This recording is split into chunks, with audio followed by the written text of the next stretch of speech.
말도 많고 탈도 많았던 트루먼 항모가 또 사고를 냈습니다. 지난 2월 13일 자정에 가까운 현지 시각 미국 해군 항공모함 해리 S 트루먼호가 지중해에서 상선과 충돌한 것인데요. 미 해군은 충돌로 인한 침수나 부상자는 없었다고 발표했지만 자칫하면 아찔할 뻔했던 사고였습니다. 트루먼 항모는 원자로 두기로 작동되는 비교적 노후한 기종에다가 현장 배치 이후 잦은 사고로 뉴스 지면을 오르내렸습니다. 지난 2007년엔 E2C 호크아이 조기 경보기가 이륙 직후 추락한 적도 있는데요. 그러나 사실 이 정도 규모의 전단을 꾸리다 보면 크고 작은 사고야 있을 수밖에 없는 일입니다. 문제는 사후 대책인데요. 지중해에서 일어난 접촉 사고야 그 피해가 경미했기에 선상 수리가 가능하지만 만약 정박이 필요한 사고였다면 그렇지 않아도 해군력의 안보 공백이 큰 미국의 재앙이 될 수 있는 상황이었습니다. 항공모함은 미 해군력의 상징이자 마지막 남은 자존심이라 할 수가 있는데요. 미국은 1922년 랭리오를 시작으로 가장 최근인 CVN 78호까지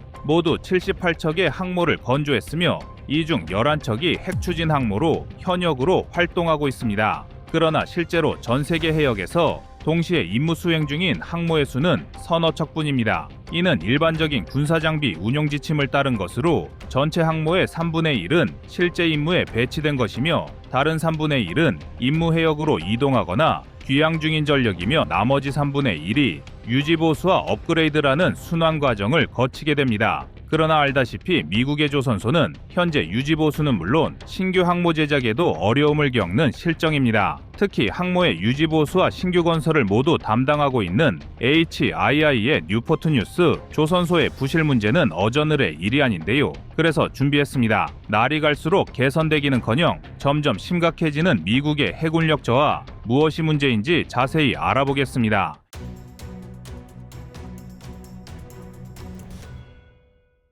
일단 미 해군의 기강해이 문제부터 다뤄보겠습니다. 뉴욕타임스에 따르면 미 해군 소속 전투함이 민간 선박 충돌한 사고는 7년 만이었습니다. 2017년 서태평양에서 벌어진 2건의 사고로 해군 7명과 민간인 10명이 숨졌는데요. 당시 사고들로 관련 지휘관 등이 무더기로 직위해제와 면직 등 강력한 제재를 받았으며 미국 해군 선박 전체가 가동을 멈추고 안전점검을 받기도 했습니다. 또한 이번 사고를 일으킨 트루먼호 역시 과거 인사사고를 낸 사례도 있으며 몇 년 전엔 이란의 무인기에 방공망이 뚫린 치욕적인 사고도 겪었습니다. 그리고 이러한 기강해이는 저조한 모병 실적에 그대로 반영되고 있습니다. 2024년 상반기 기준 미 해군은 전체 목표의 겨우 66.5%를 채운 9,883명을 모병의 2차 대전 이래 가장 적은 수의 수병을 보유한 것으로 파악됐습니다. 기강해이로 인한 제재가 직접적인 이유야 될 수 없지만 그만큼 군의 사기가 저하됐으니 모병 실적도 신통치 않은 것인데요. 가령 미국이 한국 등 신흥 조선 강국의 도움을 받아 슈퍼 항모를 계속 찍어낸다고 하더라도 이러한 군 사기와 수병 숫자로는 이를 충분히 감당할 수 없는 것입니다. 부족한 항모 숫자도 문제입니다. 냉전 시기 미 해군은 13척에서 15척의 항모를 유지했고 일반적으로 6개월간 임무를 수행했습니다. 그러나 항모 수가 점점 줄면서 배치 기간도 늘어났는데요. 단적인 예로 2020년 1월 에이브러햄 링컨함은 295일, 무려 10개월이나 현장에 배치되기도 했습니다. 부족한 전력을 기존 자원으로 메꾸다 보니 과부하가 생겨 고장과 사고가 잦아지고 이는 곧 참혹한 모병 실적이라는 결과로 나타나는 것입니다. 더구나 지금은 주적 중국해 위협이 가시화되었기에 미국 항모수가 15척까지 증가돼야 한다는 주장이 힘을 얻고 있습니다. 전술했던 1대3 규칙을 따른다면 적어도 항시 5척 항모가 임무를 수행 중국의 발을 묶어놓아야 한다는 것입니다. 그러나 항모 전단수를 늘릴 수 없는 이유로 헌팅턴 잉걸스 인더스트리즈를 빼놓을 수 없습니다. HII의 뉴포트 뉴스 조선소가 항모전단 전력 약화의 주범으로 거론되는 것인데요. 작년 12월 뉴포트 뉴스 조선소에서 작업 중이던 버지니아급 아칸소 잠수함에 용접 문제가 발생, 용접 작업에 관여했던 20명의 용접공에 대한 관계 당국의 조사가 진행된 사고가 있었습니다. 물론 고의성이 없다고 판명이 난 사고였지만 용접 부위가 제대로 결합하지 않으면 잠수함 선체가 수압을 견디지 못하고 균열이 발생할 가능성이 높고, 이는 승조원의 생명은 물론 국가 안보와 직결된 문제였기에 미국 조선 산업 전반에 대한 신뢰성이 또 한 번 도마 위에 오르게 되었습니다. 사실상 푼돈을 아끼려던 사측의 비용 절감 꼼수가 미 해군 전체 시간과 물질적 피해를 안긴 것인데요. 이는 얼마 전 꺼리튜브가 전해드렸던 케네디 항모 납품 지연 이슈와도 상당한 부분 연관성이 있습니다. 미국 정부의 오랜 방임으로 현재 HII라는 방산기업의 내부 문화 자체가 느슨해져 있으며,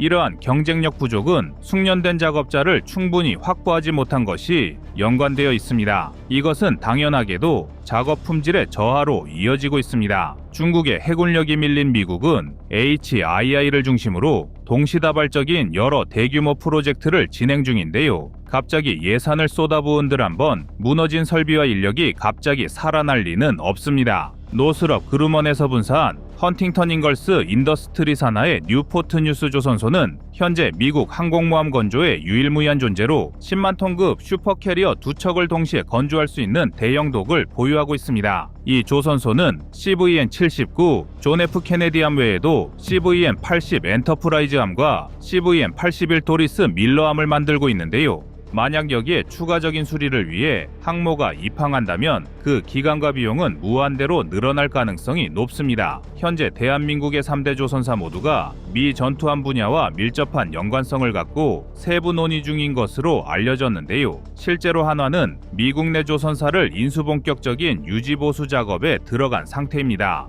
그러나 이는 일반 전투함의 경우로 잠수함전과 같은 특수함과 항모의 개보수 작업에 있어선 미국은 전통적으로 자국 내 기업이 여기에 참여해야 한다는 철칙을 유지하고 있습니다. 이는 첨단 기술 유출 방지와 자국 내 조선 산업 보호라는 두 가지 이유 때문인데요. 그러나 현재 중국과 해군력 무한 경쟁에 돌입한 미국이 언제까지 이 원칙을 지킬 수 있을까요? 두 국가의 예산이 동등하다는 조건에 항모 경쟁은 곧 시간 싸움이라 할 수가 있는데요. 중국은 벌써 3번째 항공모함을 완성하고 4번째 항모까지 한창 건조 중입니다. 중국은 1980년대 후반 군사 현대화의 필요성을 느끼고 항공모함 개발을 시작했는데요. 완성형 단계에 접어든 미국에 비해 기술이 전무했던 중국이 현재는 2배 이상의 건조 속도를 보이고 있습니다. 그리고 머지않은 미래에도 속도 면에서는 미국이 중국을 따라잡을 것으로 예측하는 전문가는 거의 없습니다. 이제 미국이 믿을 것은 미국이 잘하는 것을 더욱 발전시키는 것과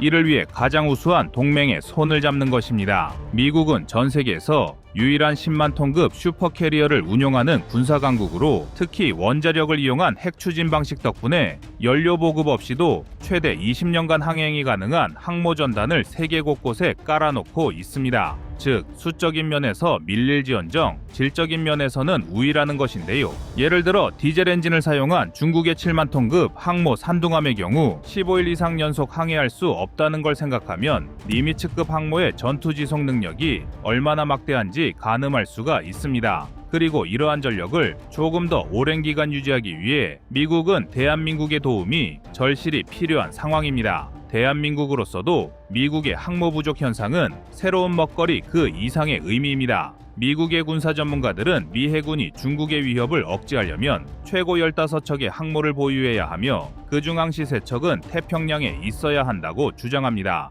동시에 3척의 항모는 달려들어야 중국의 도발 기도를 사전에 분쇄할 수 있다는 것인데요. 그러나 한 개 항모전단을 추가하는 데만 39조 원 이상 소요되며 앞서 말했듯 인력 충원도 쉽지 않은 상황입니다. 미국의 입장에서라면 이 부담을 동맹국과 나누고 싶을 것이고, 그 첫 번째 대상이 스스로 국방강국에 대한 의지가 있으면서 조선강국인 대한민국이라는 것입니다. 예를 들어 제럴드 알포드급 핵항모 한 척을 건조하는 비용이 133억 달러, 한화 20조 원에 육박합니다. 여기에 수시로 수억 달러의 유지 비용이 들어가는데요. 20억 달러짜리 구축함이 3척 이상 필요하며 또 40억 달러짜리 핵잠수함도 필요합니다. 여기에 들어가는 모든 탄약과 미사일 무기 비용으로 10억 달러가 추가되고 항모에 탑재한 전투기의 가격만 대략 7조 원을 넘어가게 됩니다. 2024년 대한민국의 국방 예산이 약 60조 원이라는 사실을 감안하면 만만치 않은 금액인데요.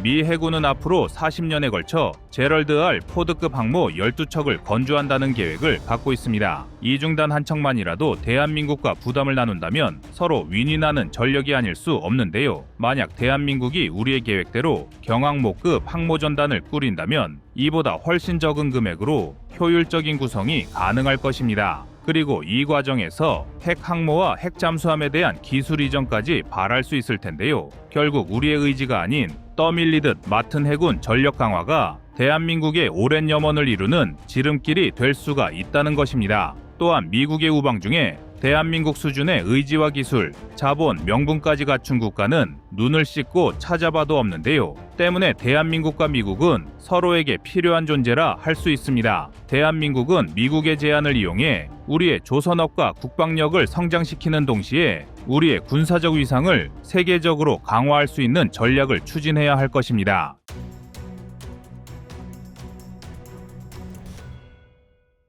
다음은 25년 2월 14일 케네디 항모 문제 영상입니다. 작년 말 예정됐던 케네디 항모의 완성이 연기되자 헌팅턴 인걸스는 한 가지 꼼수를 냈습니다. 바로 이중인도 부분적으로 해군이 항모를 인수하는 방안이었는데요. 완성된 선체와 내부 시스템을 해군이 먼저 인도받은 것으로 사인을 하고 내부 작업, 즉 피팅아웃에 해당되는 개보수와 객실 마무리는 계속 헌팅턴 인걸스의 조선소에서 이어 나가겠다는 것입니다. 이게 얼마나 황당한 소리냐 하면 해군은 서류상으로만 케네디함을 받는 것일 뿐 아직 케네디함 본체는 헌팅턴 인걸스의 도관에서 언제 끝날지 모르는 개보수 작업을 받는 것인데요. 당연히 미 해군은 모든 시스템이 완벽하게 통합되고 완전한 상태에서 항모를 인수하기를 원한다며 헌팅턴 인걸스의 제안을 거절했습니다. 그리고 이 사건을 계기로 케네디함의 취역 연기 문제가 외부로 알려진 것입니다. 그러나 정작 헌팅턴 인걸스는 납품 연기를 미 해군 탓으로 돌리고 있는데요. 케네디 항공모함은 원래 계획보다 늦게 취역할 예정이었는데 헌팅턴 인걸스가 서두른 덕분에 전체 공정의 약 94%가 해군에 인계되었으며 항모의 모든 전투 시스템이 미 해군 시험팀에 인계되었다고 발표했습니다. 그러나 다만 미 해군이 여러 차례 계약 변경과 설계 변경을 함으로써 작업이 계속 지연됐다는 것입니다. 따라서 헌팅턴 인걸스 측은 이러한 변경들로 납기가 제 시간에 이루어지지 않았다고 주장하고 있는데요. 미 해군의 입장은 전혀 다르며 여론 역시 미 해군 편을 들고 있습니다. 100%면 100%지 94%가 완성되어 해군에 인계됐다는 발표 자체가 말장난에 불과한 것이고 여전히 케네디 항모는 미 해군이 아닌 헌팅턴 인걸스의 건조독에 머무르고 있습니다. 2009년 계획이 발표된 케네디 항모의 건조 과정을 살펴보면 그야말로 시련의 역사라 할 수 있습니다. 2009년 1월 15일 헌팅턴 인걸스의 뉴포트 뉴스 조선소가 존 F 케네디 항모의 건조 계약을 따낸 것부터가 악몽의 시작이었는데요. 원래 계획대로라면 케네디 항모는 2018년 건조가 완료될 예정이었지만 너무 급박한 일정이라며 헌팅턴 인걸스와 국방부가 연기해 동의 프로젝트는 2년 연기되었습니다. 그러나 2012년 말 작은 사고와 함께 설계 오류가 발견되면서 건조가 한번 지연되었고 케네디 항모의 취역 역시 다시 2년 연기되었는데요. 당시 미국 회계감사원은 설계 문제가 해결될 때까지 건조를 멈추라고 지시했지만 헌팅턴 인걸스의 뉴포트 조선소는 이를 거부 건조 작업을 진행했습니다. 그러나 결국 이러한 독단이 전체 비용의 22%를 증가시켰고 일정 또한 늦어지게 만들었습니다. 우여곡절 끝에 뉴포트 뉴스 조선소는 2018년 2월 28일 70%까지 공정이 완성되었다고 발표했고 당시 헌팅턴 인걸스의 CEO 마이크 패터슨은 2019년 10월 29일 완성될 것이라고 밝혔습니다. 그러나 2019년엔 아무 일도 일어나지 않았고 예정되었던 세례만 받았을 뿐 2024년 말 취역 약속도 지켜지지 않은 채 위대한 미국을 더욱 위대하게 만들겠다던 존 F 케네디 항모는 여전히 헌팅턴 인걸스의 뉴포트 뉴스 조선소의 어느 독에서 여전히 피팅아웃 작업을 진행 중입니다. 과연 무엇이 문제일까요? 넓게 보면 미국 전체의 조선업이 썩었기 때문이고 좁게 보면 헌팅턴 인걸스가 운영하는 조선소의 부실 문제를 거론할 수가 있습니다. 뉴포트 뉴스 조선소는 미국 항공모함 건조의 핵심 축으로 10만 톤급 슈퍼캐리어 2척을 동시에 건조할 수 있는 대형 독을 보유하고 있습니다. 노스럽 그루먼에서 분사한 헌팅턴 잉걸스 인더스트리 산하의 2조 선소는 CVN-79 존 F 케네디함 외에도 CVN-80 엔터프라이즈함과 CVN-81 도리스 밀러 함을 만들고 있습니다. 미국은 전통적으로 항공모함과 핵잠수함만큼은 자국 내 기업이 제작해야 한다는 철칙을 유지하고 있는데요. 이는 첨단 기술 유출 방지와 자국 내 조선 산업 보호라는 두 가지 이유 때문입니다. 그러나 전술의 뜻, 속도와 비용이라는 문제가 부각되고 있습니다. 포드급 항공모함의 건조 비용은 척당 130억 달러, 한화 약 19조 원을 넘어서는데요. 우리로선 정말 엄청난 비용이지만 1,300조 원의 국방비를 쓰고 있는 미국으로선 큰 문제가 아닙니다. 오히려 문제는 비용보다는 건조 속도입니다. 중국과 미국의 항모 경쟁은 곧 시간 싸움이라 할 수 있는데요. 중국은 벌써 세 번째 항공모함을 완성하고 네 번째 항모까지 한창 건조 중인데 미국은 3년째 완성한 항모에 인테리어 작업을 하고 있다며 서류상으로만 취역하자고 우기는 상황입니다. 중국은 1980년대 후반에서 1990년대 초반 경제 발전에 따른 군사 현대화의 필요성을 느끼고 항공모함 개발을 시작했는데요. 이미 완성형 기술 단계에 접어든 미국에 비해 맨 땅에서 시작한 중국이 지금은 2배 이상의 건조 속도를 보이고 있습니다. 물론 항모의 기술적 완성도는 미국이 여전히 우위에 있다고 주장하고 있으며 전문가들의 의견도 이와 같습니다. 그러나 최근 용접 부위에 틈새가 벌어지는 등 미국 조선소에서 벌어지는 여러 행태를 보면 이마저도 안심할 수 없는 상황인데요. 물론 당분간 항모 전력에서 중국이 미국을 이길 방법은 없습니다. 일단 가장 큰 이유는 역시 전 세계에서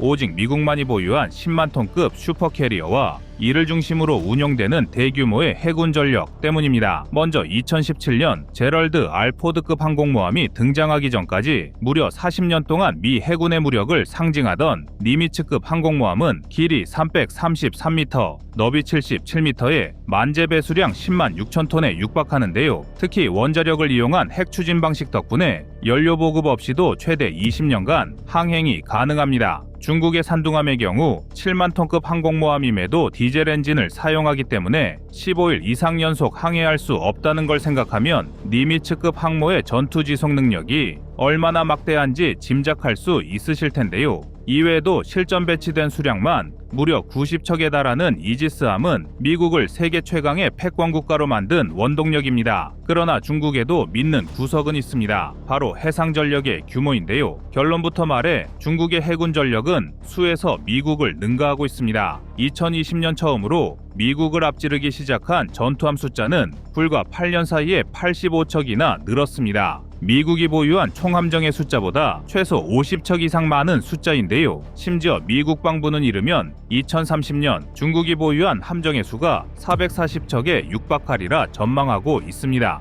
즉, 연간 생산력, 중국의 전함 생산 능력이 미국을 추월했다는 것입니다. 그리고 이 격차는 함정의 급을 나누는 톤수로 비교했을 때 더욱 직관적으로 확인할 수 있습니다. 최근 2년간 중국이 신규 도입한 함정의 톤수는 총 28만 톤으로 대한민국 해군의 총 톤수인 26만 톤보다 높은 수치입니다. 쉽게 말해 중국이 불과 2년 동안 생산한 군함의 규모가 대한민국 해군 전체 규모를 능가했다는 얘긴데요. 현재도 중국은 7만 톤급 항공모함 산둥함을 대만 동부 해안에서 불과 370km밖에 떨어져 있지 않은 해역에 배치하고 대만과 대한민국을 노려보고 있습니다. 즉, 발등에 불이 떨어진 미국이나 중국의 위협을 눈앞에서 두고 봐야 하는 대한민국 모두 공공의 적 중국에 더욱 적극적으로 대응해야 한다는 것입니다. 먼저 케네디 항공모함의 지연 사건에서 보듯 미국의 함정 생산 능력과 기술 수준은 이제 바닥까지 내려온 상태에서 미국은 자존심을 운운하며 자체 생산에 대한 고집을 버려야 합니다. 물론 항모의 건조가